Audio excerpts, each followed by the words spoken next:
let us look who's talking. Ang sabi niya po, kinuha ko nga po yung transcript po na yan. Buti sana kung magaling lahat ang secretaries. Oh. Mukhang tumama naman po siya. Dahil siya, bilang sekretary ng DepEd, naitalaga siya ng Pangulo. Pinagtiwalaan siya ng Pangulo.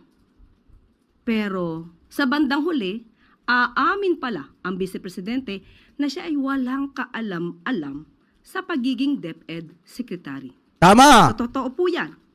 Kasi 'di ba kung matatandaan niyo, ang gusto talaga ni Sara Duterte maging sekretary ng DND mga kababayan or ng Department of Defense. Kung matatandaan niyo 'yon. Gusto niyang kuhanin yung pagiging sekretary noon nga naman para maprotektahan yung agenda ng China mga kababayan sa West Philippine Sea. At syempre, alam niyo naman kapag ka-sekretary siya doon at pumapabor siya sa China, madali ang pera mga kababayan. So ngayon, kung mapapansin nyo, nung hindi na ibigay sa kanya at ang napapunta sa kanya ay Department of Education, anong ginawa niya sa DepEd? Binalakura niya ng matindi mga kababayan.